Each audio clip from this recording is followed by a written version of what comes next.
नमस्कार. आज आपल्याला बघायचं आहे गावरान थाळी. गावरान थाळीमध्ये वेगवेगळ्या प्रकारचे आपण हे बघतोय. त्याच्यात आता गावरान थाळीमध्ये कसं आंबाड्याची भाजी, इथं तांदळाची भाकरी, खरडा आणि भाकरीला ट्विस्ट देणारा एक पदार्थ बघणार आहे आपण. म्हणजे भाकरीच पण त्याला मसाला भाकरी कशी करायची ते बघूया. आणि त्याच्यानंतर ही जी आहे आपण आंबाडी ती करायची आहे आपल्याला. लसूणी आंबाडी करायची. म्हणजे कसं आंबाडीला आपण थोडासा ट्विस्ट देऊन त्यामध्ये थोडासा बदल करून आपल्याला लसूणी आंबाडी कशी करायची आहे ती बघायची आहे. आता ह्याच्यासाठी साहित्य काय काय घेतलेलं बघा मी. लसूणी आंबाडी आहे म्हटल्यावर आपल्याला भरपूर प्रमाणात लसूण लागणार. हा फोडणीसाठी लसूण घेतलेला आहे ठेचलेला. त्याच्यानंतर दुसरा मसाला जो घेतलेला आहे त्यात जिरे, लसूण आणि हिरवी मिरची ती बारीक वाटून घेतलेले. त्याच्यानंतर कांदा भरपूर घ्यायचा आहे आपल्याला. इथं मी 3 कांदे घेतलेले आहेत आणि इथं 2 जुड्या माझ्या आंबाडीच्या उकडून त्याला पिळून घेतलेलं आहे. त्याच्यानंतर इथं डाळ, कणी, तांदळाचे कणी घेतले. तुमच्याकडे जोंधळ्याची किंवा मक्याची कणी असली तर घेतली तर चालते. आणि शेंगदाणे हे मी 2 ते 3 तास भिजवलेले आहेत. त्याच्यानंतर इथं घेतलेलं आहे ह्या आपण बेसन, 1 चमचा फक्त बेसन घ्यायचं आहे. फोडणीसाठी हिंग आणि तेल हे असं घ्यायचं आहे. आता ह्याच्यासाठी काय करायचं बघा. पहिल्यांदा आपण कढई तापत ठेवूया आणि त्याच्यामध्ये हे बेसन जे आहे ते भाजून बाजूला काढून ठेवूया. आता मी कढई तापत ठेवणार आहे. गॅस लावून घेऊया आपण पहिल्यांदा. आणि त्याच्यामध्ये बेसन आहे ते थोडं कच्चं असणार, त्यामुळे त्याला आपण थोडंसं भाजून घेऊया पहिल्यांदा. बारीक गॅस करा, जास्त मोठा करू नका नाहीतर बेसन करपून जाईल. आपल्याला बारीक गॅसवर त्याला चांगलं परतून घ्यायचं आहे. त्याचा कच्चा वास जाऊन देत तिथपर्यंत तुम्ही त्याला परतून घ्या. आता आपलं बेसन भाजून झालेलं आहे. गॅस बंद करून आपण परत हे बेसन काढून घेऊया. बेसनमध्ये आता आपण थोडीशी हळद घालूया. आपण हिरवी मिरची घातलेली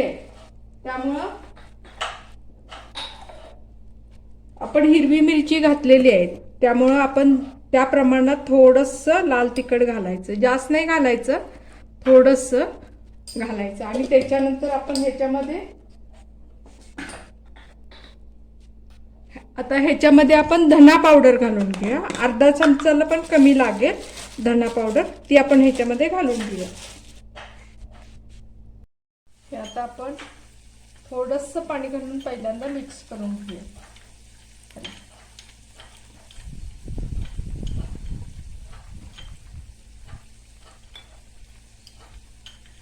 बस होईल एवढं. पण आपण बेसन जास्त घेतलेलं नाहीये, 1 चमचाच मोजून बेसन घेतलेलं आहे. पण एवढ्यानं सुद्धा ना भाजीची चव अफलातून चव येते.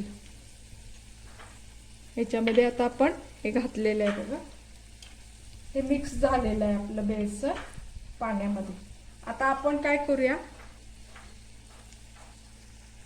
आता आपलं इथं तेल तापलेलं आहे. त्याच्यामध्ये आपण लसूण टाकून घेऊया पहिल्यांदा. आणि थोडासा हिंग टाका, अर्धा चमचा हिंग टाका त्याच्या बरोबरीनं. म्हणजे दोन्ही एका वेळी भाजलं जाईल आणि फोडणी खमंग बसेल. अर्धा चमचा हिंग घालून आपण त्याला चांगलं परतून घेऊया.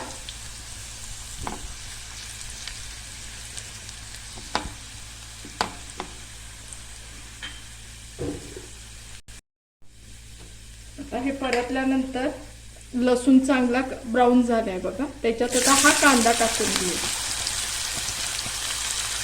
कांद्याला पण चांगलं परतून घ्या. त्याचा कलर थोडासा चेंज होऊन दे तोपर्यंत त्याला परतून घ्या. आता इथं आपण कांदा भाजलाय बघा. आपण भाजत टाकलेला कांदा तर बऱ्यापैकी भाजलाय बदामी कलरचा. आता इथं आपण ही मिरची आणि ह्याची पेस्ट होती केलेली, ओबडधोबड वाटलेली, ते आता ह्याच्यामध्ये घालूया आणि त्याला पण परतून घेऊया. ते झाल्यानंतर आता ह्याच्यामध्ये आपलं इथं लसूण आणि हे जी मिरची घातलेली होती ती भाजलेली आहे. आता ह्याच्यामध्ये आपण जे डाळ, कणी आणि शेंगदाणे भिजत घातलेले होते ते आपण ह्याच्यामध्ये घालून घेऊया. निथळायचे आणि ह्याच्यामध्ये घालून घेऊयात आपण.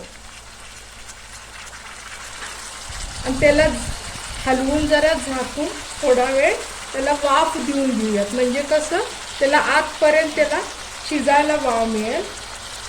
भाजी काय आपण उकडूनच घेतली आहे. अशा पद्धतीने त्याला आपण हलवून घेऊयात आणि एक 2 ते 3 मिनिटासाठी झाकून त्याला परतत एक 5 ते 7 मिनिटात आपण त्याला शिजवून घेऊया. अशा पद्धतीने ह्याला आता झाकून ठेवूया. ह्याला जरा आपण काढून बघूया.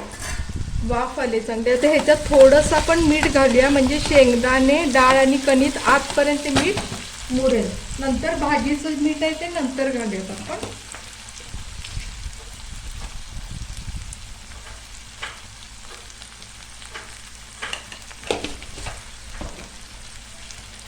हे आपण जरा परतून परत एकदा झाकून ठेवूया म्हणजे त्याच्यात आतपर्यंत मीठ चांगलं मुरेल आणि मग ते थोडं शिजून पण निघेल. अशा पद्धतीने हे आपण झाकून ठेवूया.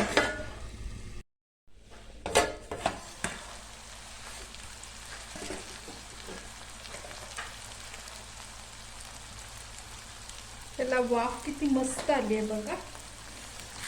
छानपैकी आता हे भाजून झालेलं आहे आपलं. आतपर्यंत त्याला मुरलं पण असेल. आता यावेळी आपण ह्याच्यात जी भाजी आंबाडीची होती तिला मी थोडी चिरून घेतलेली आहे. पिळून घेतली पहिल्यांदा आणि तिला थोडी बारीक चिरून घेतली. आता ही भाजी ह्याच्यामध्ये टाकूया आणि ह्याला हलवत मिक्स करून त्याला परत बाकीच्या भाजी एकत्र करून घेऊया ह्याच्यामध्ये. हे अशा पद्धतीने आपण त्याला हलवून घेऊया. ही पण भाजी चांगली लागते बरं का, कारण थोडीशी चव ह्याची वेगळी आहे आपण नेहमी जी भाजी करतो त्याच्यापेक्षा. कारण ह्याच्यामध्ये आपण बेसन वगैरे घातलेलं आहे त्यामुळे त्याची चव थोडीशी वेगळी येते. तुम्ही एकदा नक्की करून बघा आणि मला तुमचा अभिप्राय नक्की कमेंटमध्ये कळवा. आता हे आपण घालून ह्याला एकसारखं हलवून घेऊया आणि थोडा वेळ झाकून ठेवूया. आता ह्यावेळी आपण काय करायचं, आता हे आपण मगाशी आपण जे मीठ घातलेलं होतं ते कणी आणि ह्याच्या पुरतं होतं. आता आपल्याला इथं भाजीचं मीठ घालायचं आहे. आता आमच्यात थोडंसं गोडसर आंबाडीची भाजी आंबट गोड आवडती म्हणून मी थोडंसं साखर नाही तर गूळ घालणार आहे. जर तुमच्यात आवडत नसली तर तुम्ही स्किप केलं तरी चालेल. आता ह्याच्यामध्ये मी चवीप्रमाणे मीठ आणि थोडीशी साखर घालणार आहे.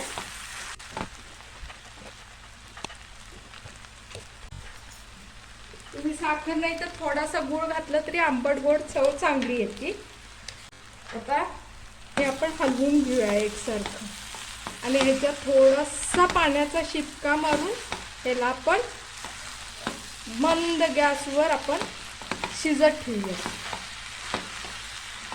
आता हे आपण हलवून घेतलेलं आहे. आता ह्याच्यात थोडासा पाण्याचा शिंतोडा मारूया जेणेकरून भाजी मऊ व्हायला मदत होईल.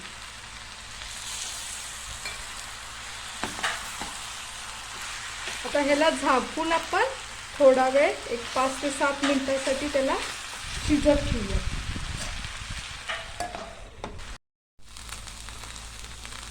हे आता आपण भाजी झालेली आहे बघा. आता ह्याच्यामध्ये आपण जे पीठ मिसळून ठेवलेलं होतं ते पीठ ना ह्याच्या गोल ह्याच्यात अशा पद्धतीनं घालून घ्यायचं पहिल्यांदा. त्याच्यानंतर थोडंसं पाणी घालून परत हलवून घ्यायचं आणि ह्याला थोडा वेळ झाकून ठेवायचं आणि झाकून ठेवून 1-2 मिनिटाच्या वाफेनंतर त्याला हलवून मस्तपैकी सर्व करायचं. आता हे आपण झाकून ठेवलेलं आहे. ह्याच्या पुढे बघूयात आपण इथं खरडा करायला घेऊया. तेवढ्यासाठी काय करायचं बघा, इथं मी तव्यामध्ये थोडंसं तेल आपण घालून घेऊया आणि आपल्याला आता त्याच्यामध्ये तवा तापलेलाच आहे ऑलरेडी. आता त्याच्यामध्ये आपल्याला त्यामध्ये थोडंसं आपल्याला जिरे टाकून घ्यायचं आहे आणि ह्याच्यामध्ये आता आपल्याला लसूण आणि मिरच्या घेतलेल्या आहेत मी. ह्या मिरच्या तिखटाला जास्त आहे तेवढ्यासाठी मी ही थोड्याशा घेतलेल्या आहेत मिरच्या. आता ह्याला आपण चांगलं परतून घेऊया, भाजून घ्यायचं त्याला चांगला शेक बसवतोपर्यंत, अगदी त्याला डाग पडून दे तोपर्यंत त्याला आपण भाजून घेऊया.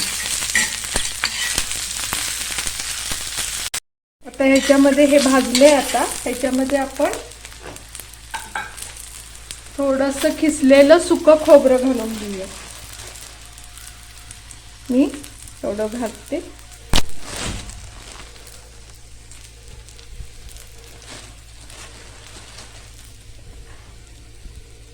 आणि ह्याला आता परतून घेऊयात आपण. आणि ह्याच्यामध्येच आता आपण मुठभर कोथिंबीर घेतलेली आहे ती घालून ती सुद्धा आपण ह्याच्यामध्ये परतून घेऊया. आणि ह्याला आपण थोडंसं हिंग आणि मीठ घालून आपण ह्याला परतून झाल्यानंतर हिंग आणि मीठ घालून मिक्सरला किंवा तुम्ही खलबत्त्यात वाटलं तरी पण चालेल, ह्याला आपण बारीक करून घेऊया. आपण तव्यातला जे भाजलेलं होतं मिरच्या लसूण आणि खोबरं ते आता आपण भाजल्यानंतर काढून घेतलेलं आहे. आता ह्याला आपण मिक्सरच्या भांड्यात घालून हिंग आणि मीठ चवीप्रमाणे घालून जरासं आबडधोबड वाटून घेऊया. इथं फोडणीचा खरडा करायचा आहे. आता फोडणीचा खरडा म्हणजे काय बघा, एक लोकांना खरड्याचा त्रास होतो, जास्त तिखट सहन होत नाही, तेवढ्यासाठी आता इथं पण काय करायचंय, अगदी थोडंसं तेल घालायचं आहे. मुळात आपण मिरच्या भाजताना तेल घातलेलं होतं. आता इथं तेल तापत ठेवायचं आणि अर्धा चमचा आपण इथं तीळ घालायचे.